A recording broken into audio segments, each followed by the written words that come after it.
I'd like to start with a story about myself.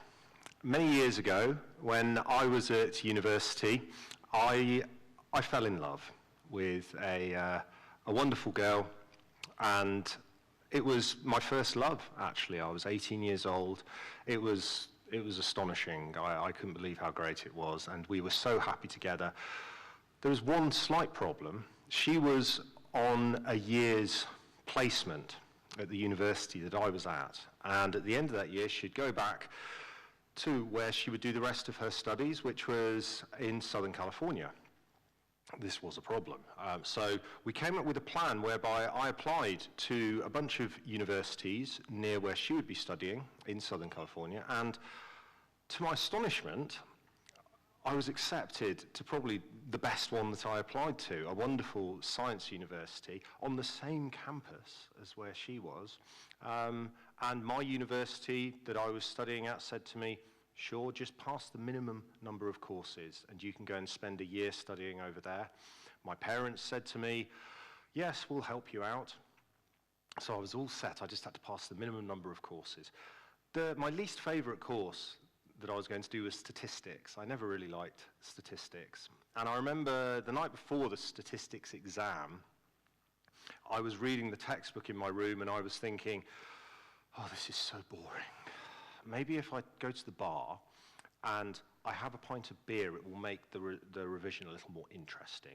And I went to the bar and I sat at the bar, I read the statistics and I drank the beer. And after the first pint, I thought, well, really, this statistics is not so important. I've got it. I'm good at this. I'm a clever guy. I'll ace it. It'll be no problem. So I did my statistics exam. Let's fast forward to a couple of months later when the results came out. They let me have my results a little early. They didn't tell me what they were, but the university were going to tell me if I'd passed the minimum amount, so I could tell this wonderful college in Southern California, just outside Los Angeles in the sunny state, that I was going to be spending the next year with them. And they told me, they said, no, I'm afraid you didn't pass sufficient units. You failed one of the units. You failed the statistics unit. And it was worse than that. I mean, I was devastated. The love of my life was devastated. And a few weeks later, I found out. I mean, I can laugh now. A few weeks later, I found out that I'd failed that statistics exam by 1%. So it was really a devastating blow to me, from which I thought my life would never recover. And I sometimes think back and I wonder what would have happened if I had actually just pushed that 1% further and flown out to Los Angeles, LAX. Would we have got married? Would I have ended up getting a degree from this world-class university? Then we'd have had kids and I'd have been living in the Sunshine State for the rest of my life, maybe. The funny thing is, in fact, I did think about this recently. I kind of ran it through in my head, and I don't think I'd be actually much happier than I am now, but it does make me think, these decisions that we make, and I suppose it's interesting to think about possible futures, possible histories, alternative lives. Maybe you think of it as a dramatic nicety or some kind of philosophical thing or just an emotional game. However, what is fascinating about this is the idea of possible futures, different futures, is in fact at the heart of modern physics, of the way that we view the world. There are many physicists who interpret one of the core theorems, one of the core parts of modern physics, as this idea that we live in a multiverse. We live in a multiverse of these multiple universes, and that there's somebody out there in another universe who actually did get that 1%, and they flew out there and they had that life. There's another person who, in another universe, who got that 1%, and who flew out there and the plane crashed on the way. And then there's another one who got the 1%, flew out there, he did his course, they got married, and then she divorced him. So this idea, as astonishing as it seems, is in fact a mainstream interpretation of this core theory of modern physics, quantum mechanics. You know, one of the key ways that we see the modern world. And in fact, there is one of the inventions, one of the most amazing theoretical inventions of the last 30 years is the quantum computer. You may have heard of them. And the first quantum computer algorithm was developed by David Deutsch from Oxford. And it was a simple algorithm. All it did was try to guess a coin toss. But what was astonishing is he proved mathematically that his theoretical quantum computer could do it faster than any possible standard computer that you could build. They didn't know how to build them at the time, but he proved it. And in fact, at the end of this paper, he said something which is very interesting. I'm going to read it to you directly because I want to get it right. It's very important. And this guy, I mean, I think he's a genius. David Deutsch, I think he's a genius. He's a giant of modern physics and computing. He's the guy that brought the two together in many ways. So this was at the end of his seminal paper. They do include quantum parallelism, a method by which certain probabilistic tasks can be performed faster by a universal quantum computer than by any classical restriction of it. The intuitive explanation of these properties places an intolerable strain on all interpretations of quantum theory other than Everett's. Hugh Everett, another guy, a brilliant mind. In 1957, Hugh Everett introduced this idea of the many worlds interpretation of quantum mechanics, which is essentially saying that every time we observe the world, new universes are created in which all the different possible things can happen. That's a simplification, but this is a serious interpretation of quantum physics. And there are multiple interpretations. There's another famous one called the Copenhagen. They did a survey not that long ago of physicists saying, which interpretation of quantum theory do you believe? Because they all have to have an interpretation, because quantum theory doesn't really make a lot of sense when you compare it to how we see the world ourselves, through our eyes, our ears, and so forth. And they found that a significant proportion believed in the many worlds theory. So, Hugh Everett, 1957, many worlds theory. Now, slight diversion here. I kind of, after I'd done my degree, which was a maths degree, I then went off and I got more interested, not only in the sciences and maths, but also in the arts. And I started to look for ways to combine the two. And in fact, what I do a lot of the time now is I do performances where I use science in the music that I compose as part of the performance. And I did something, for example, with subatomic particles, and I like to use physics. I like to use these ideas and try and communicate them to people, as well as create an exciting piece of music. And it's exciting for me. Now, here's the thing. You may have heard of these pieces of audio and music where you can listen to the Big Bang. There's something online where you can actually listen to what's called a sonification of the background radiation over a certain period. And you can hear a section of the Big Bang happening over time. Or listen to the electromagnetic features of a star. You can listen to the night sky. This ability to make music of the universe, I think, can be quite awe-inspiring when it's done well. And I asked myself this question. Can you make music with other universes? We can do the music of this universe, but can you make music with other universes? Can you make the music of the multiverse? And this question, of course, was inspired and led me back to quantum theory and quantum computers, which quite naturally function in this paradigm of the many worlds interpretation. And I did actually end up spending a fair amount of time in Southern California. More recently, I went to the University of Southern California, where Daniel Lidar, a professor there, is in charge of a D-Wave 2X quantum computer, because they can build these things now. IBM have built a quantum computer. These things exist in hardware. In David Deutsch's time, when he did that paper, he didn't even know if they could be built. They're now being built. The D-Wave is a little different to the IBM machine. It's a little different to David Deutsch's original ideas, but it's been shown to use these quantum effects. And in fact, Google and NASA have been working with a D-Wave computer. These are astonishing machines from an engineering point of view. The actual chip in a D-Wave is only about the size of my palm, the quantum element, but it has to be kept at such a cold temperature. It's colder than interstellar space, that the refrigeration unit, the layered refrigeration unit, takes up a huge amount of space. And then you have these quantum effects are so delicate, you can't have any interference. So the shielding around this refrigeration unit is a huge thing. They have to put a whole room aside to put this D-Wave 2X in. While I was there, Daniel I worked with him and some of his students to learn more about how to program the D-Wave 2X. Now, programming the D-Wave, it's a little different to programming a normal computer.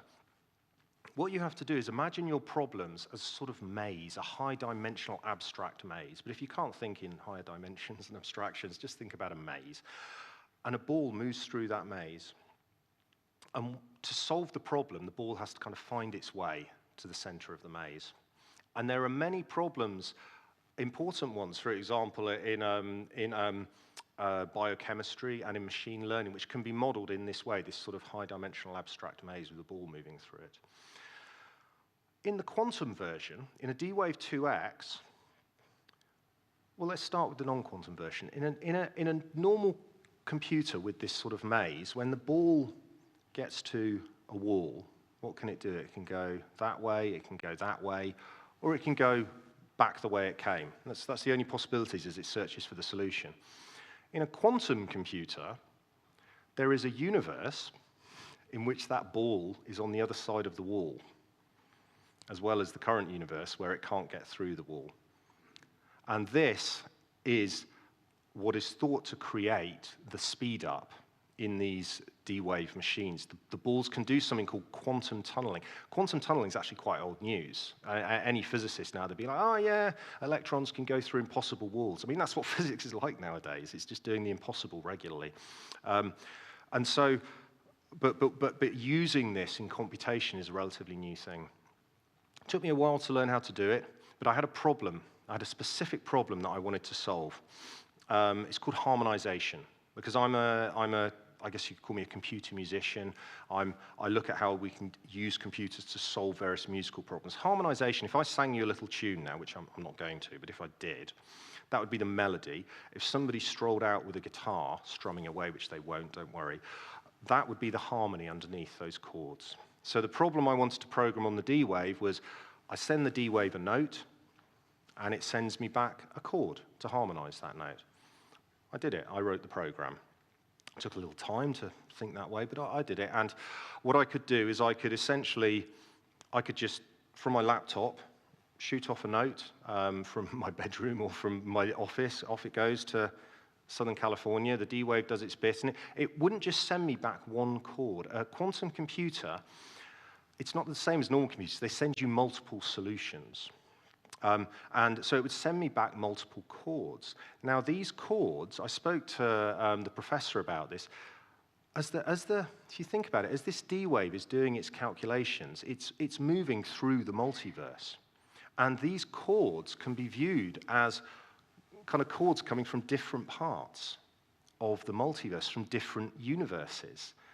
I thought, what would it sound like if I took, so I send it a C note, an E note, let's say an E note, sends me back 3, 4, 5. It could send me an infinite number of chords. I mean, there's an infinite number of universes, presumably in the multiverse. Sends me back a bunch of chords. I play them all together, spread them across the octaves so they don't clash as much. And I remember doing this for a melody the first time.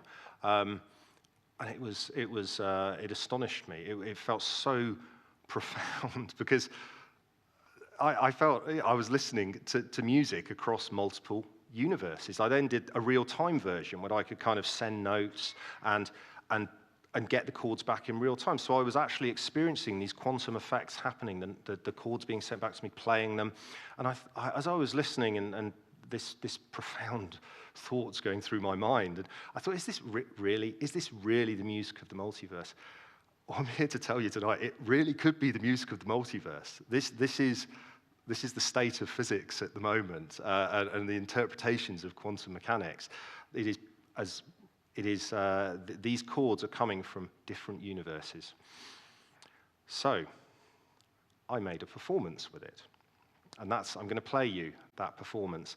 It was at Port Eliot last year, and I actually wrote a piece for mezzo-soprano and for D-Wave on my laptop that was sending the notes off to the D wave. But the part of it that's my favorite part is the middle part, where in fact the mezzo-soprano sits down, and what happens is my laptop, it feeds some notes out to the D wave, it gets some chords back, it builds this mega chord, this kind of multiverse chord that spreads across these universes. And then it feeds the sound from that into itself and back out to the D wave. So the whole thing, the singer's sitting down, the D wave's kind of feeding off itself and just strolling through the multiverse, bringing these chords back. The actual piece, you'll hear it, you'll hear that it starts fairly quietly, and then it gets bigger and bigger as I add more and more of these chords being sent back. In theory, as I say, it can have an infinite number of chords, and I had to cut it off at some point because my laptop was crashing from the sheer size of the chords that I was building from the quantum computer. But I'll give it a play now.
And I'd like to finish on that.